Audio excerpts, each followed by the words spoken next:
It's good. Cool. Well, first of all, thank you for being here so early. I know you all had good parties last night. But yeah, let's get this rolling. So, just to offend all the academics in the room, so my name is Pedram. My PhD was in permanent head damage in survival science from University of Adversity. That's what I like to. People usually ask me here, like, so what's your area of expertise? I'm like myself. Um, um, And I guess to disappoint all the sponsors in the room, I have no conflict of interest to declare. So you all have to settle for some honest research findings instead.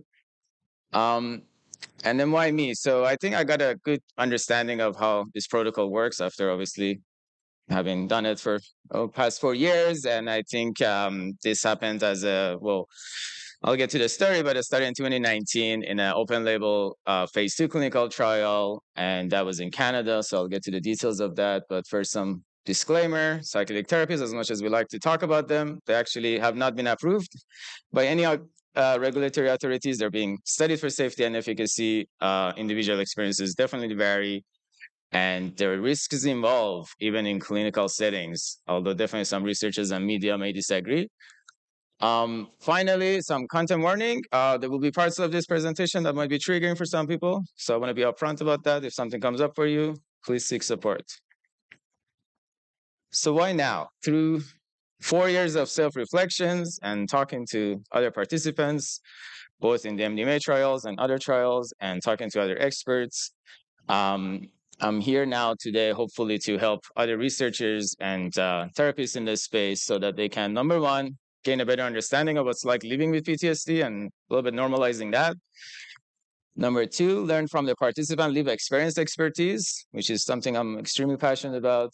And number three, hopefully to discover some insights that could help with improving future studies.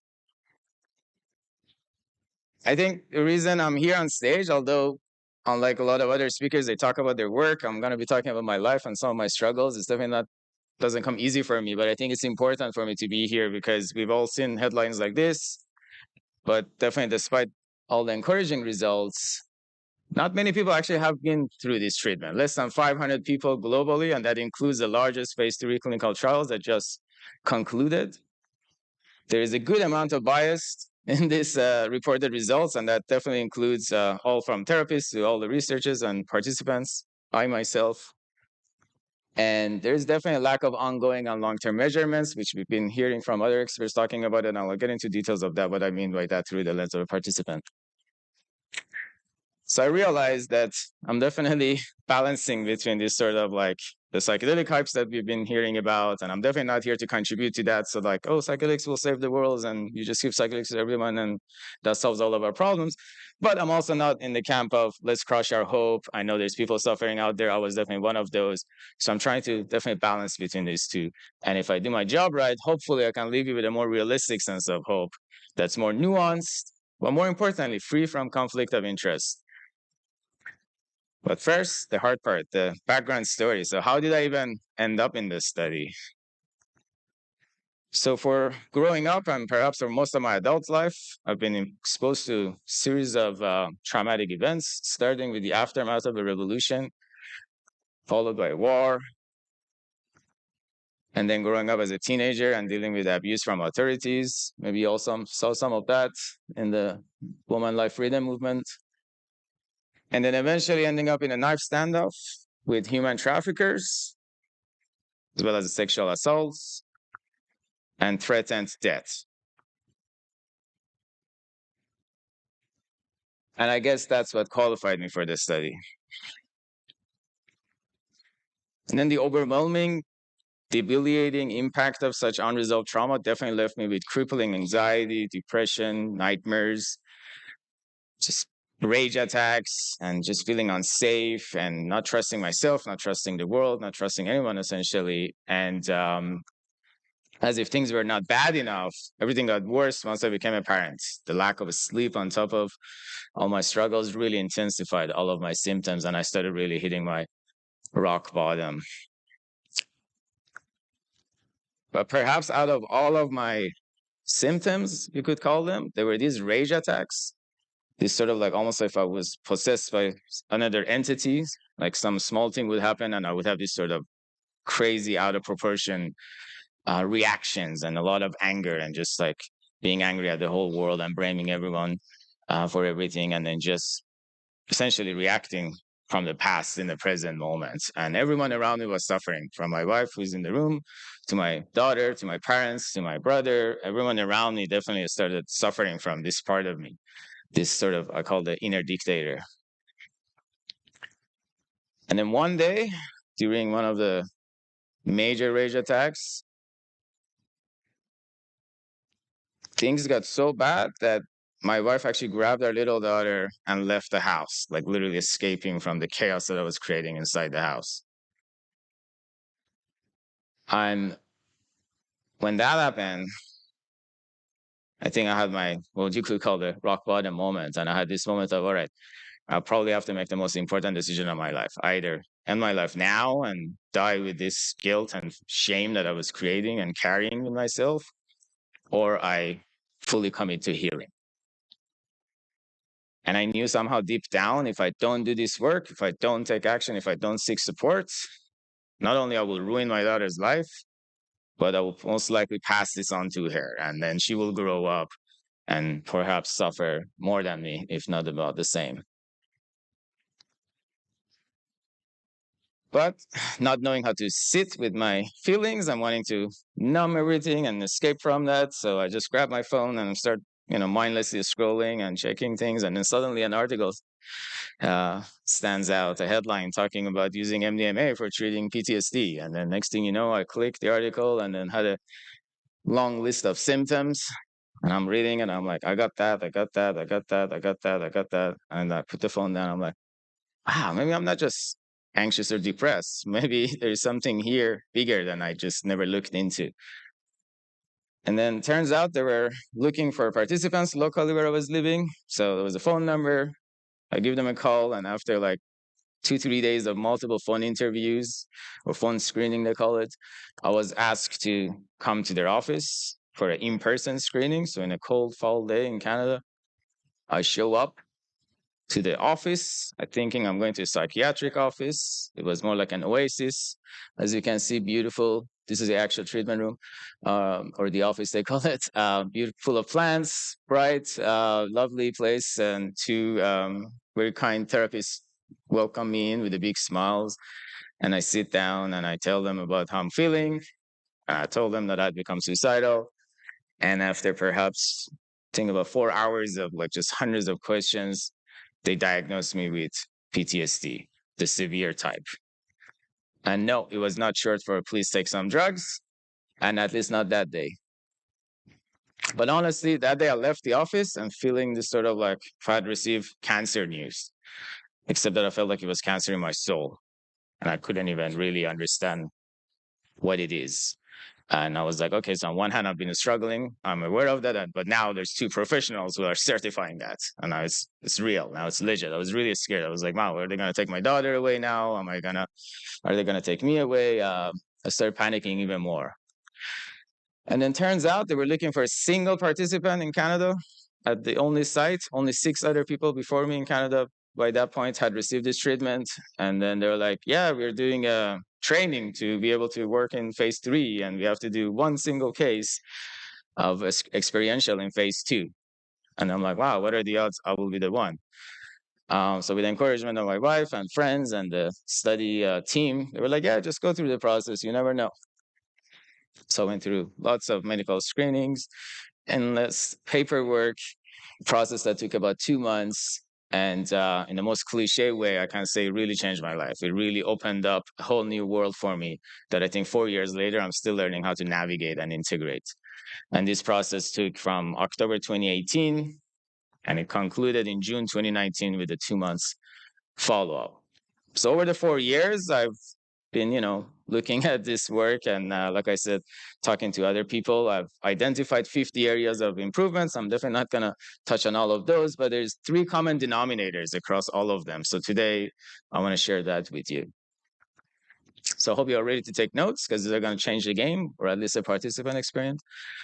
So number 1, clinical expertise alone cannot replace the importance of human-centered design and participant experience research, right? I feel like there's so much in this world that we think the experts know everything.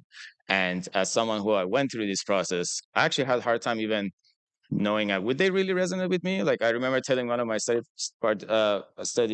therapists, be like, "What do you know about PTSD? You know, like you white guy grew up in Canada, born and raised there, and now you're a psychiatrist, and you think you can resonate with my pain?" And this is something that I think is really missing. That we think like experts really know everything.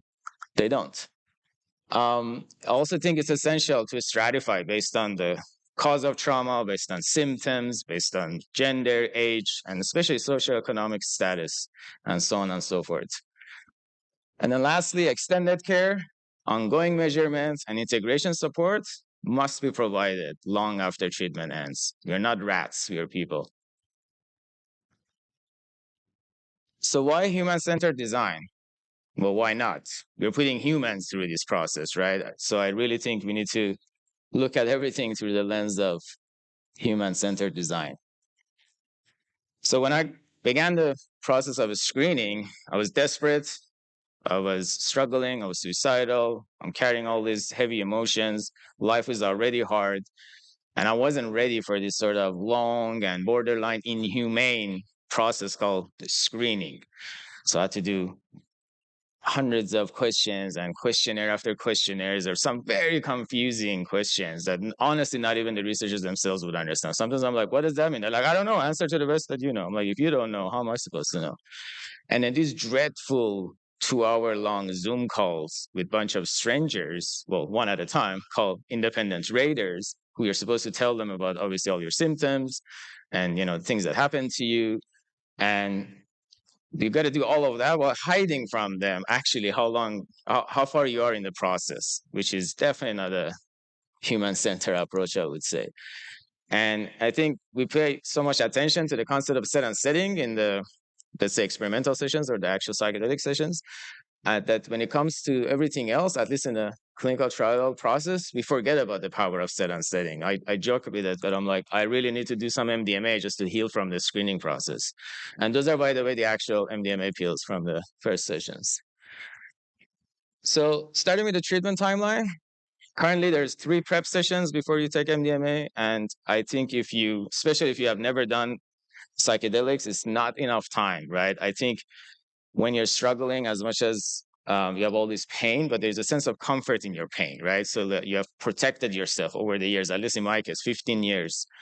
And healing is all about opening yourself up, right? It's sort of like going from contraction to expansion, right? And I just don't think in 3 psychotherapy sessions, while trying to explain to people how PTSD works, how MDMA works, is enough time to really mentally prepare anyone for what's about to come. And then there's somewhere between 3 to 5 weeks between each MDMA sessions. I also don't think that's enough time to really integrate, let's say, the last MDMA session before you're ready to go to the next one. So I have a proposal. What if we do 6 MDMA session over a 2-year period? And hopefully someone wants to look into that. And then there's this beautiful, powerful concept of inner healer, which really empowers the individual. And I'm a big believer in it. And I think it's a very crucial part of this protocol. And as therapists would say, and at the same time, I think it's a missed opportunity to actually teach people strategies and tools that would actually allow them to solve problems in their life, right? Because maybe your inner healer doesn't know how to solve some of those problems, doesn't have access to those tools and strategies that, let's say, therapists do. And if we don't teach people how to do that, well, then they go out and they still don't know how to solve their own problems, right? In the day-to-day. And then there's a cultural context. So, for example, the music is supposed to be non-lyrical. You're not supposed to understand what the song says. But in my case, actually, one of my first major psychedelic insight, you could say, came through a song with Rumi poetry, which I wasn't supposed to understand. And that's the artist, Bahram G. The name of the song is Dreamcatcher. If anybody wants to check it out later with a good pair of headphones and eye shade, maybe some medical grade MDMA. I heard Rick Dublin is coming later. And then the role of language.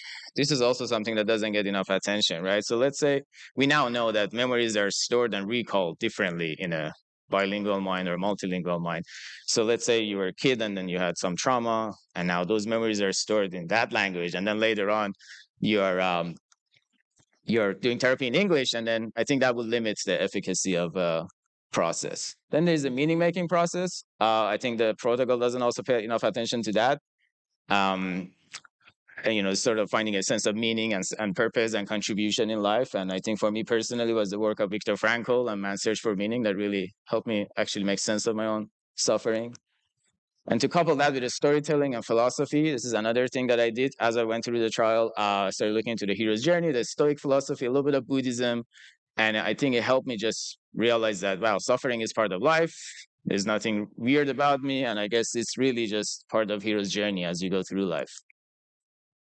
So to guarantee a safe and supportive therapeutic environment, we need to involve the lived experience expertise in all stages of a clinical trial process. We need to train and supervise therapists more rigorously, including evaluating the quality of psychotherapy that is being used. And we need to provide access to community and peer support. And that should include also peer support for partners and family members who are supporting you through this journey. And then lastly, to set realistic expectations, avoid miracle cures, and be careful with the media. So why it's essential to stratify? Well, because not all measurement is the same, right? So currently everything is based on this gold standard PTSD scale called CAPS and the DSM, or what I like to call the big book of boo-boos for all the parents out there. And it's all based on this index trauma, right? So like they measure your symptoms against that. So let's say if I used to have nightmares because of one trauma, but now I have nightmares from a different trauma, well, nobody cares. That doesn't get measured. Everything is against this index trauma. Or if I have new symptoms unrelated, it doesn't get measured. So this is what I mean by not all measurement is the same. Also, not all trauma is the same, right? We can't give the same treatment to someone with a long history of sexual abuse and a veteran and a refugee and someone who, let's say, survived a car accident, right? Not all trauma is the same. As a result of that, not all PTSD is the same, right? There are all these different subtypes, and we got to figure out what are these characteristics, and based on maybe biological, psychological, socioeconomical markers, so that hopefully one day we could actually provide personalized care. And then lastly, not all training is the same. So I propose that once we know what these subtypes are, maybe we could train therapists to specialize on those, right? So if, let's say, if the team of therapists have better experience with certain type of trauma, well, then that could maybe help with the therapeutic alliance if they specialize in that. So if I can leave you with one thing, is the importance of aftercare, which is something that is usually missing in a clinical trial. I said, where's the follow-up? So I think the process really had me focused on my past, that I didn't have enough time to really prepare for future and what was coming with the new world that I was stepping into.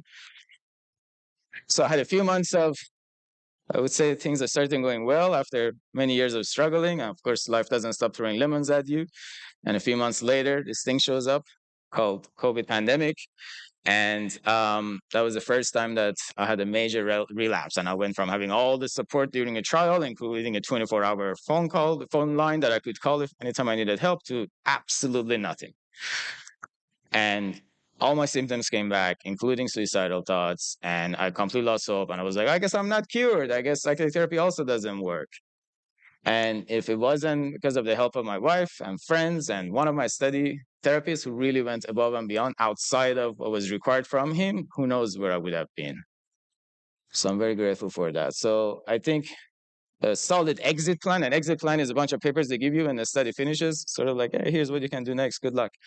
But I think a solid one would definitely have post-treatment support to deal with all sorts of underlying emerging issues, right? So let's say after you do 3 integration sessions, at the end, it's just not enough time to deal with all the new material that might be coming up. Then we need accurate measurement of participant progress over time, especially their expectations. Like what were they expecting in the beginning, let's say in the middle and towards the end. We need ongoing qualitative research up to 2 to 4 years after trial ends so that we know how people are doing. Is there something else? Maybe they're feeling better in one area, but they're not feeling in another area. Something new is coming up. We got to capture all of that. Better guidelines for navigating the dependency on co-therapists. This is something a lot of participants struggle with, and we just don't know how to deal with it properly. And an easy mechanism to transfer this sort of therapeutic progress, right? So you do all this work. Like I tell people usually, I'm like, oh, this treatment really ruined therapy for me because I went from having male and female, 2 therapists in the room. And I'm like, is one therapist even enough? Should it be male? Should it be female? Like how do you even take all of that work and now start working with somebody else? And then access to nutrition, right? So we know metabolic health and how much that impacts mental health. and then movement practices like exercise, yoga, and especially when it comes to integration. So although MDMA therapy was not a miracle cure for me, and I'm not standing here telling you, oh, don't feel sad anymore, or I don't get angry anymore. But it definitely was a catalyst for my healing process. And I think something that I'm starting to realize that it's just a lifelong process. But I'm happy to support. It's been an upward spiral. And that doesn't mean I don't fall down. I actually fall down a lot. I just don't fall down all the way. And it's becoming easier and easier to get back up. And I feel like I have better tools now to bounce back. So when the study finished, it wasn't like, oh, all my life's problems were solved, right? I went back and all my problems were still there. But I think something that was permanently changed was definitely how I looked at my problems. So to conclude, we need to prioritize participants' voices and experiences to inform all decisions when it comes to design and implementations of clinical trials or all sorts of treatments. We need to personalize our care so that we can address the unique needs of each individual with trauma. And we need to provide treatments alone. I don't think it's enough. We can't just be like, here's a treatment and call it a day, right? So essentially healing and growth requires ongoing support. So what I mean is people need help with laundry. And I don't mean literally therapists washing participant clothes. What I mean is Jack Kornfield's book, right? After ecstasy, the laundry, right? So as people finish the trial and they go back to their normal life, we really need to find ways to give them the better resources and make that transition smoother. So I think with a human-centered design, we can enhance quality of care, reduce adverse effects, and improve long-term outcomes. But more importantly, we need to maintain and prioritize the safety and well-being of participants as they go through this process, because even one failed case is definitely too many. And we also need to better balance between scientific rigidity and the sort of natural, organic process of healing. And I know there's researchers in the room probably saying like, oh, too many variables, you can't even do that, we need money, nobody's gonna fund that. Good responses, but I have a question. What's the alternative? Compromising safety and efficacy? Because I don't think anybody wants that. So although MDMA therapy may not be for everyone, I strongly believe that it can help with dealing with trauma for many people, especially when other treatments might fall short.